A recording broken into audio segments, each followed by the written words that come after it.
malaikat Tuhan. Kita menggunakan patokan juga manusia yang hidup ini. Kita melihat, berarti kita juga mengatakan Allah juga melihat. Kita berbicara enggak?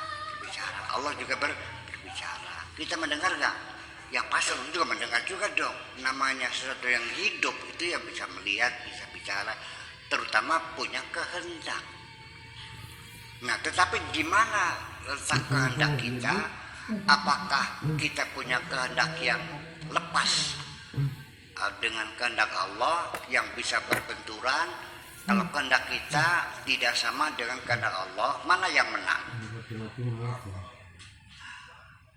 Sebetulnya mah ketika kita punya kehendak, itu adalah kehendak Allah. Allah membuat kehendak di dalam diri kita.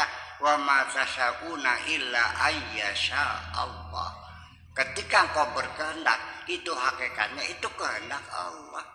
Ketika Allah ingin memberikan sesuatu kepada kamu, maka Allah akan menggerakkan hatimu untuk meminta kepadanya. Oke? Ada seorang laki-laki jatuh cinta sama anak perempuan. Saya kasih baca sholawat 80.000. Satu minggu dia datang lagi, pakai yang nggak kuat. Nah kan berarti Allah belum menghendaki.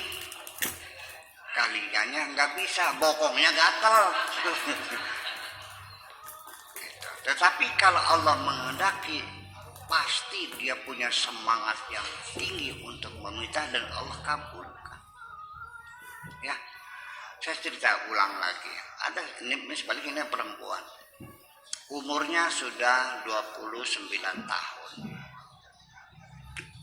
sarjana. Kemudian dia cantik jelita, dari turunan orang kaya. Nggak masuk akal, masa kamu nggak laku? Ya cantik, ya kaya, pintar, masa nggak laku? Nggak mungkin. Ini pasti kesalahan dalam dirimu sendiri. Apa? Terlalu banyak syarat. Coba padu asal lanang gelis. Kata dia, daripada saya asal lelaki, lebih nggak usah kawin lagi. Jadi saya kasih amalan sama, baca sholawat 80.000. Maksud saya kasih amalan yang kira-kira dia tidak sanggup melakukannya.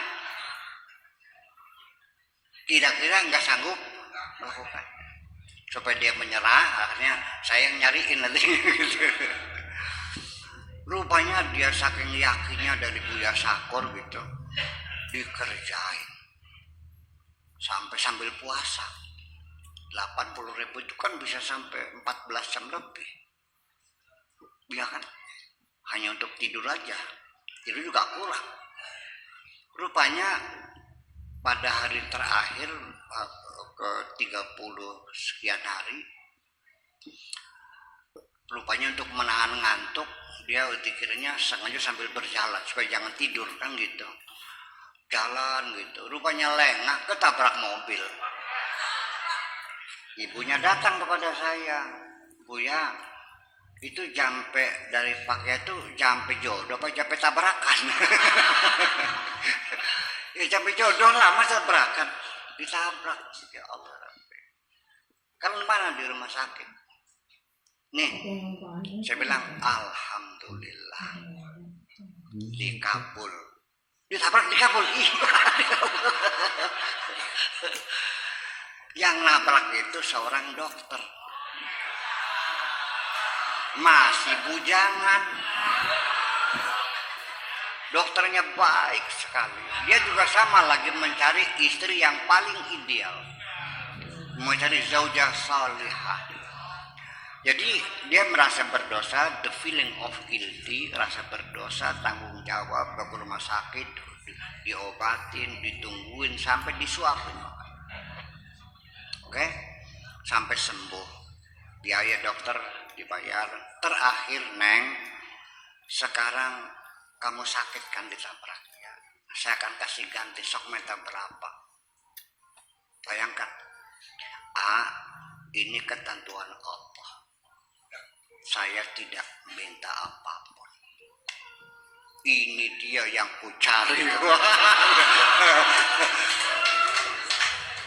Ya dicintai suaminya luar biasa. Sama tanya, kuping kalau minta dikasihin. Jadi artinya Allah hendak memberi sesuatu, Allah akan menggerakkan hatinya untuk meminta. 80.000 sanggup dilakukan.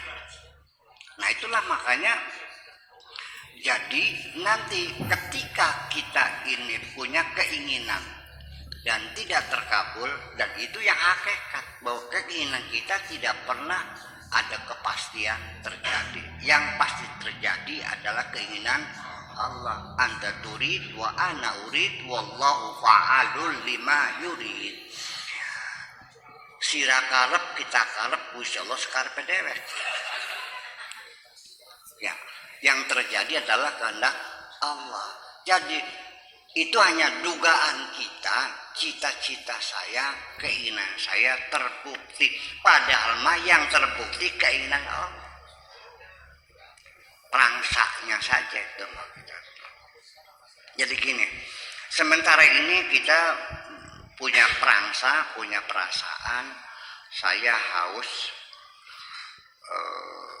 tenggorokan saya kirim informasi kepada otak kita meregulasi perlu minum. Akhirnya tangan saya nyodor ke gelas, tangan saya ngangkat gelas, mulut saya menghisap air. Dikiranya kita ini bisa bekerja otomatis, menggerakkan apa saja karena keinginan kita. Ini sama contohnya seperti seorang supir kereta listrik.